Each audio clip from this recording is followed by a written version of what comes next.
Personal branding. Alors, c'est quoi le personal branding? Le personal branding, c'est tout simplement le fait de rattacher une image, une personne, à un produit ou à un service. C'est tout. C'est ça qu'on appelle le personal branding. Maintenant, en tant qu'entrepreneur, vous devez comprendre que nous sommes au XXIe siècle.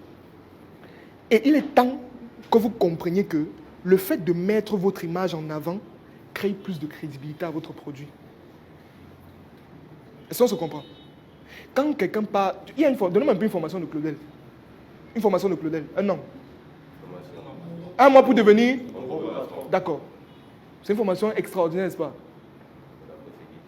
D'après ce qu'il dit. Tu n'as pas assisté. Mais il y a les CDI, il va les CDI et tout, tu vois. Toi, tu peux aller, tu fais la même formation. Tu dis la même formation, tu fais tout, tu fais même mieux. Tu vois. Mais tu ne vends pas comme lui. Parce qu'en fait, il est arrivé à un niveau... En fait, il faut comprendre qu'il faut que vous arriviez à un niveau où ce n'est plus votre produit qu'on achète, c'est vous qu'on achète. C'est vous qu'on est en train d'acheter, ce n'est pas le produit qu'on achète. Ça veut dire que vous avez tellement construit votre image qu'à un niveau, même si tu sors, tu veux vendre même les urines, tu vas vendre. Les gens vont acheter. J'ai vu une influenceuse également sur Instagram qui vendait son eau de douche. Son caleçon, son eau de bain. Les gens achetaient. Tu parles quoi? Les gens achetaient, il y a la publicité. J'ai vu ça sur des stories. Les gens qui parlent de parfum avec. Voilà. Tu dis que ce sont les fous.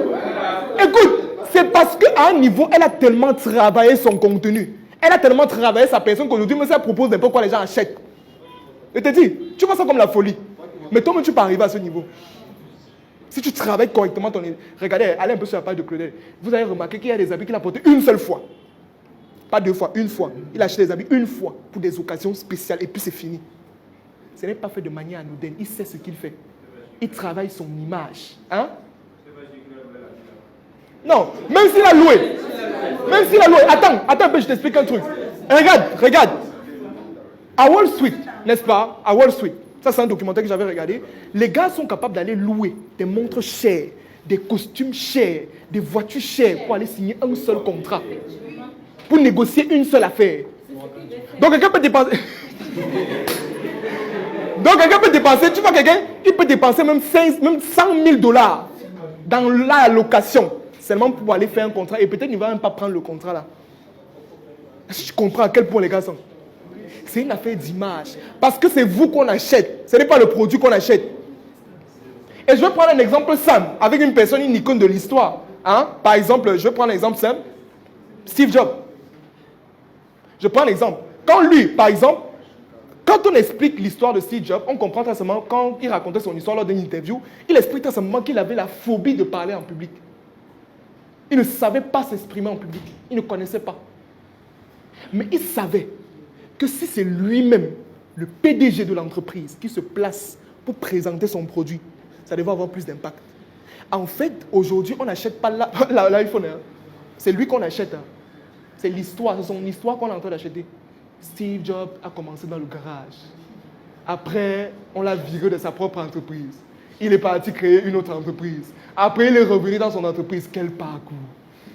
Il a persévéré. Et aujourd'hui, il a décidé de vous offrir la pomme croquée. Les gens achètent, on achète, comme le pain. C'est parce qu'à un niveau, il a décidé de rattacher son image à sa marque, à son produit. Hein? Il a racolé cela. S'il restait, je ne suis pas sûr que s'il restait en background, hein, il restait là, il disait qu'il ne présente pas. Je ne suis pas sûr qu'Apple devait avoir l'expansion qu'ils ont aujourd'hui. À un moment donné, on a besoin de voir aussi la personne qui est en train de fabriquer ça. Ça crée plus de crédibilité. Vous allez voir que tous les hommes d'affaires, les grands hommes d'affaires, là, les milliardaires américains, tous sont des pages Facebook. Ils sont actifs sur Facebook. Ce n'est pas fait de manière anodine. Tu vois, quand Mark Zuckerberg a présenté Meta, qui a présenté Meta? C'est Zuckerberg lui-même. Pourquoi il n'a pas dit que le commercial, il y a les commerciaux qui parlent bien, il peut le présenter? Pourquoi?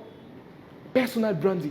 Il fait quoi? Il racole son image à son produit. Pour que les investisseurs viennent, pour que les gens viennent. C'est ce qui se passe avec Elon Musk. Elon Musk est arrivé à un niveau où, lui, il peut même, dès qu'il poste quelque chose sur Twitter, il est capable de changer les positions de la bourse. Ça veut dire, il dit aujourd'hui que, par exemple, on appelle ça l'Ethereum, que l'Ethereum va monter dans quelques jours. Ça va monter. Il a fait ça le Bitcoin, non? Le Bitcoin était quitté de combien à combien? À cause d'un tweet. Donc il peut manipuler la bourse avec ça. Donc il a tellement construit autour de lui une image forte. Ce ne sont pas, vous ne partez pas acheter Tesla, vous n'achetez pas les voitures Tesla, vous achetez Elon Musk. Parce que lui, il présente ça. Et la première personne qui a eu l'idée de faire ça, c'est lui. Ça veut dire avoir l'idée de faire quoi? De présenter sa marque devant des médias. Et ça marchait. Parce que dès qu'il finit comme ça, c'est un boom médiatique. Directement. Et dans sa prise de parole, qu'est-ce qu'il fait? Il y a storytelling. Il essaie de vous faire rire. Les médias sociaux, là, ils sont en train de filmer. Il filme. Après, il part te mettre dans les journaux. Après, boom médiatique. On te dit que Apple est capitalisé en bourse à plus de 1 trillion de dollars. On est pour milliards, on est au trillion. Ça veut dire que c'était déjà grave. Moi, c'est à ce niveau que je veux qu'on arrive. Que vous travaillez tellement votre personne, qu'à un niveau, quand vous présentez un produit, même si vous mentez, qu'on achète. Tu vois les gens qui sourient, que comment on ment. Le monde, ce n'est pas les bisous, je vous ai dit ça. Il n'y a pas de mensonge dans ce monde, il faut arrêter ça. Merci beaucoup. Il n'y a pas de mensonge ici. Parce que quand vous entrez un peu, il faut regarder, prenez un peu des livres sur l'industrie. Vous regardez les documentaires sur l'industrie, vous allez comprendre qu'on n'est plus, ce n'est plus, donc, on ne vous demande plus. On ne vous demande plus d'acheter un produit, on vous oblige à acheter. Et vous voulez venir avec les bisounours que pardon, achète mon produit. Donc ce n'est plus ça. C'est une guerre psychologique, c'est une guerre qu'on est en train de faire.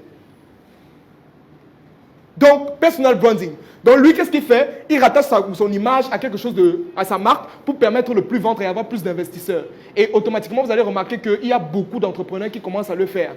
N'est-ce pas? Plusieurs. Il y a le président de UBA, lui qui est très actif sur les réseaux sociaux. Voilà. Comment? Voilà.